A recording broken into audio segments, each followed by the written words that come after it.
आवाज और तस्वीर की दुनिया के दोस्तों, इस इंतहाई मुश्किल और तकलीफ की घड़ी में जबकि इंसानियत एक मुहलिक वबा के हाथों सख्त परेशान और मौत की दहलीज पर खड़ी दिखाई दे रही है, मैं आप सबसे अपने दिल की कुछ बातें शेयर करना चाहता हूं।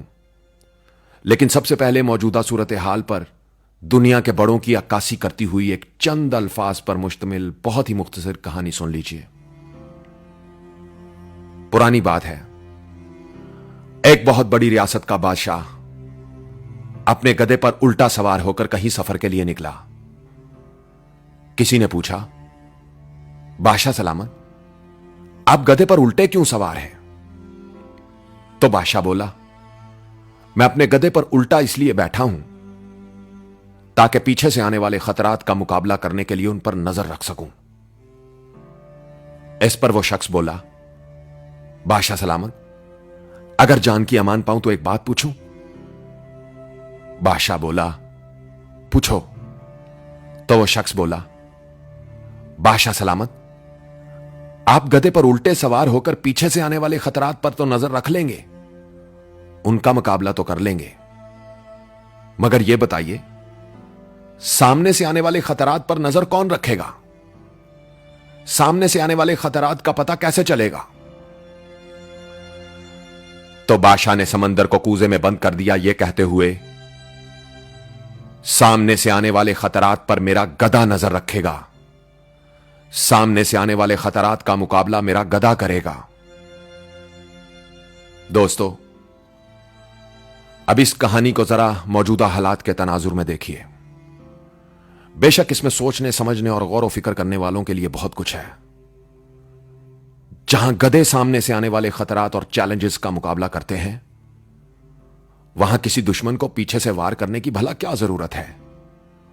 वो बेफिक्र हक होकर हमेशा सामने से हमलावर होगा। दोस्तों, इस दुनिया के बड़ों ने अगर सामने से आने वाले खतरात पर नजर रखी होती तो आज इस दुनिया का सबसे बड़ा मसला जहालत और बीमारी होते। इंसानी हकूक कभी मजाक ना बनते। रंग, नस्ल, जात, बरादरी, सियासत, मजहब और फिरके के नाम पर इंसानियत का कत्ल दस्तूर की तरह राइज ना होता। अगर सामने से आने वाले खतरात पर नजर रखी होती तो सालाना लाखों लोग पीने के साफ पानी की अदम दस्तयाबी और नाकस खुराक के बायस ना मरते। सिर्फ पैसे के लिए जंगलात और दरख्तों को तहस नहस ना किया जाता। गंदगी और गलाजत दरियाओं और समंदरों में ना फेंकी जाती। दहशत और वहशत फैलाने वाले नजरियात का प्रचार ना होता। मासूम बच्चों के जहनों में एक दूसरे के लिए नफरत ना भरी जाती। सिर्फ अफ्रीका में सालाना मलेरिया से मरने वाले बच्चों की तादाद 1 मिलियन ना होती। सारी दुनिया का मीडिया नफरत, दुश्मनी और सनसनीखेज खबरों का प्रचार करने की बजाय इंसान दोस्ती, मोहब्बत और फनून अदब का प्रचार करता नजर आता। आवाज और तस्वीर की दुनिया के दोस्तों, मेरी नजर में तरक्की यह नहीं कि आपने अरबों खरबों डॉलर खर्च करके ऐसे मोहलिक हथियार बना लिए हैं जो इस पूरी दुनिया को कई बार खत्म करने की सलाहियत रखते हैं। बल्कि तरक्की यह है कि आपने गुर्बत, जहालत, इंतहा पसंदी और बीमारियों से लड़ने के लिए और इनके खात्मे के लिए क्या अमली इकदामात कर रखे हैं। मौजूदा दुनिया एक मोहतात अंदाजे के मुताबिक 15 से 20 ट्रिलियन अमेरिकन डॉलर खतरनाक हथियारों पर खर्च करती है। क्या ही अच्छा होता अगर यह रकम गुर्बत, भूख, जहालत और बीमारियों से बचने पर खर्च होती। बढ़ते हुए असलहा के ढेर का आलम यह हो गया है कि दुनिया के हर आदमी को दर्जनों मर्तबा मारा जा सकता है। दुनिया भर में 40% खुफिया फंड्स असलहा बनाने के मंसूबों के लिए मखसूस हैं। अगर सामने से आने वाले खतरात पर नजर होती तो ये फंड्स ज़राअत, मेडिकल, सेहत और दीगर फनून पर लगाए जाते। अक़वाम मुत्तहिदा, वर्ल्ड बैंक, IMF और यूनेस्को जंगों, फौजों और सिक्योरिटी अदारों की बजाय तालीम, अदब और अमन व सलामती के मंसूबों की सरपरस्ती कर रहे होते। मगर अफसोस, हुक्मरान पीछे के खतरात और गधे आगे के खतरात से लड़ने में मसरूफ दिखाई देते हैं। अब बात करते हैं कुछ अपनी। दोस्तों, हमारा अलमिया यह है कि मुसीबत और बीमारी अगर दूसरों पर आ जाए तो अजाब, और अगर खुद पर आ जाए तो आजमाइश और इम्तहान। वारे हजरत इंसान, तेरी मुनाफकत।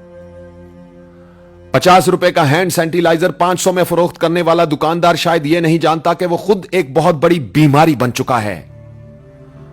करप्शन, चोर बाजारी और लूटमार के पैसे से गंगा नहाकर खुद को पवित्र समझने वाला पारसा यह नहीं जानता कि वह खुद एक बहुत बड़ी गलाजत बन चुका है। खाने पीने की चीजों को स्टॉक करके दुगना मुनाफा कमाने वाला यह नहीं जानता कि वह खुद किसी वबा से कम नहीं है। मुश्किल की इस घड़ी में भी फिरकावारियत फैलाने और इंसानों को तकसीम करने वाला खुद किसी नासूर से कम नहीं है। वबा के फैलते ही झाड़ फूंक से लोगों का इलाज करने वालों के अपने डेरे तक वीरान हो चुके हैं, मगर कोई समझने को तैयार नहीं है। एहतियाती तदाबीर को पसे पुश डालकर बड़े बड़े इज्तिमात करने वाले बीमारी को और भी बढ़ावा दे रहे हैं, मगर कोई सोचने को तैयार नहीं है।